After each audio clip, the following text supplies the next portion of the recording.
What's going on YouTube? I just want to do a little update video and kind of go a little bit more in depth about how I've done my brushless conversion on my T-Max 3.3.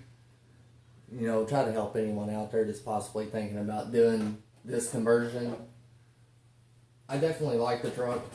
It's a lot stronger than the E-Maxes I've had, and it's a lot faster than obviously a T-Max. But I'm gonna try to get up close here and just try to let you see the stuff that's been done to it.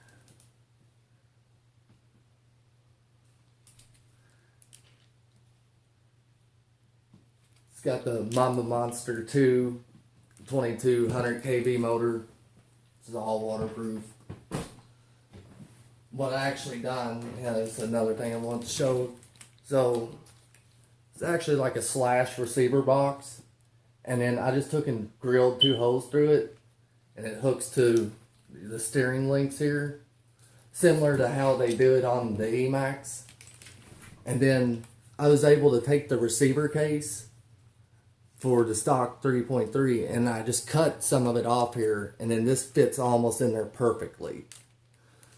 Right now I don't have no battery trays, but I'm gonna have to get some. Yesterday I was actually driving it, testing it, and was doing a short pull and slapped the park bench, and yeah, it crushed the case. I don't think it got the lipo, but kind of afraid of it now for obvious reasons. But I mean, it hit hard. I don't know if you can see there, but it actually put a place into the chassis, even into the aluminum. It dented it.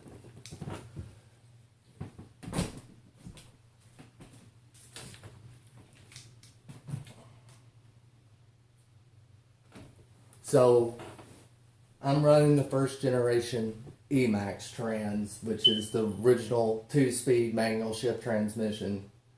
Originally built the truck, it was 2-speed at first. I originally built the truck and it was brushed.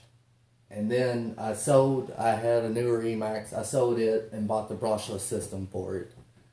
And the 2-speed didn't last very long before it ended up stripping out the idler gear.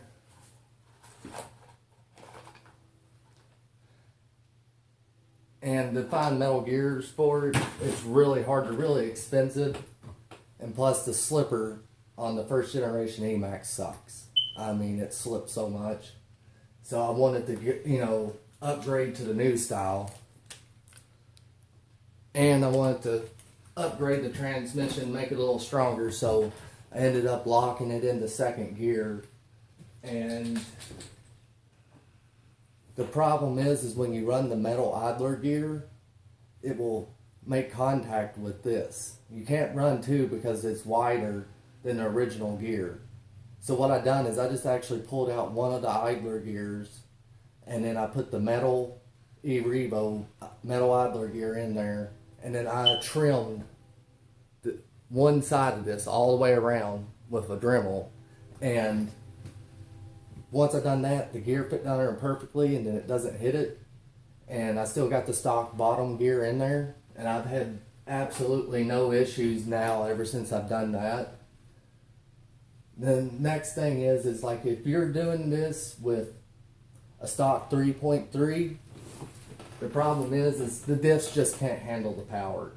So once I got that lined out and I got the slipper fixed, the next thing to go was the rear pinion. So what I ended up doing is I bought a spool for it, and then I built one from scratch, just ordered all the parts at my hobby shop and built the sealed front diff for it. And the rear, I like the spool, but I was kind of afraid of, if it would start binding or if I'd have any issues. But so just yesterday I installed the Traxxas CVDs because I got tired of always having the pins come out or whatever. I kept twisting these and breaking these, and So I got them installed yesterday. You can see them down in there. And then, so the next thing was the center. And since I'm running the Emax trans, I think it's a little bit shorter than the 3.3 transmission. So I'm not for sure if the Traxxas center CVDs will work for it. So what I done is I actually just went and got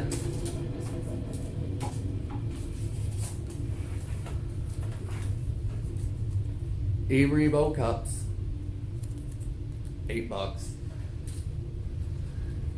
And then I ordered HPI 77 millimeter dog bone, and it says $8.99 on it.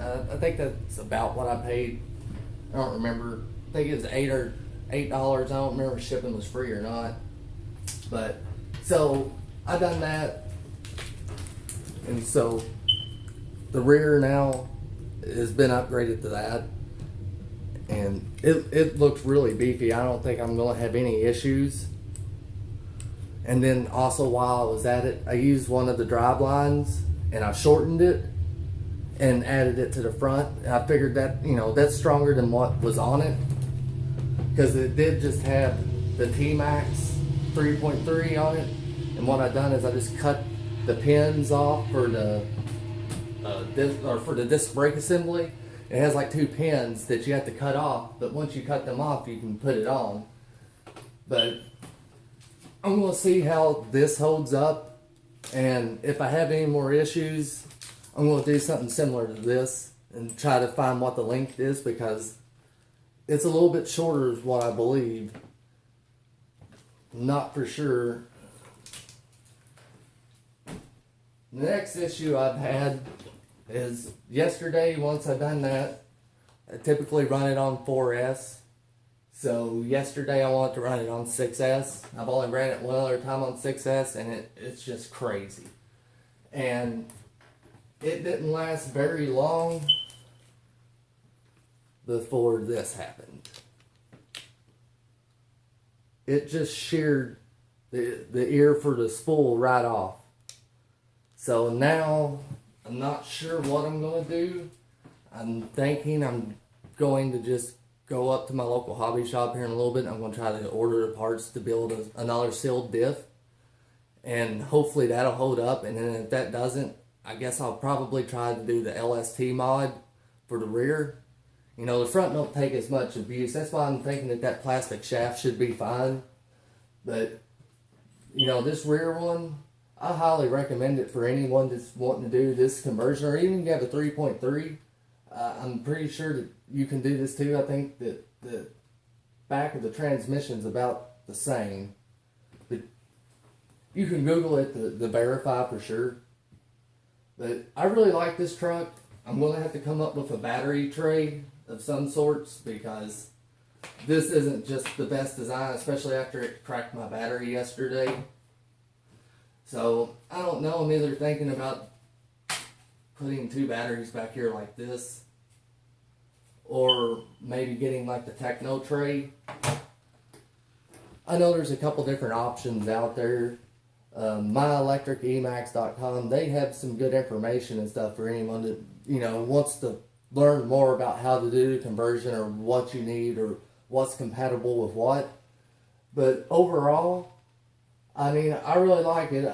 It's still got a few kinks to work out to be able to handle the power, but so far, it's better than any Emax or T-Max I've owned. The combination of both, it made a really great truck.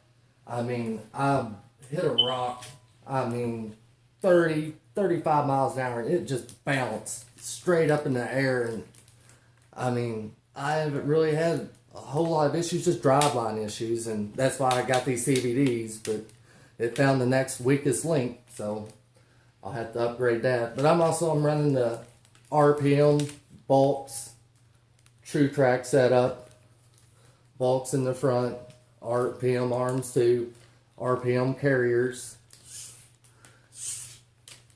and it's been a really good truck. I really like it.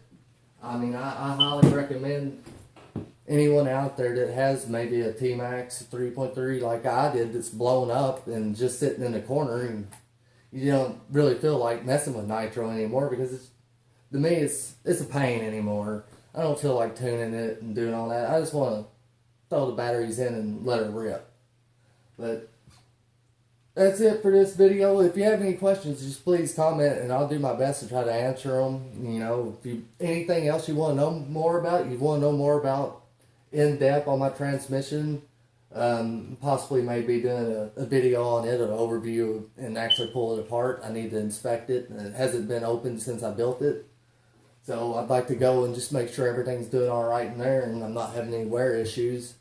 But yeah, please like, share, comment, and subscribe if you haven't already.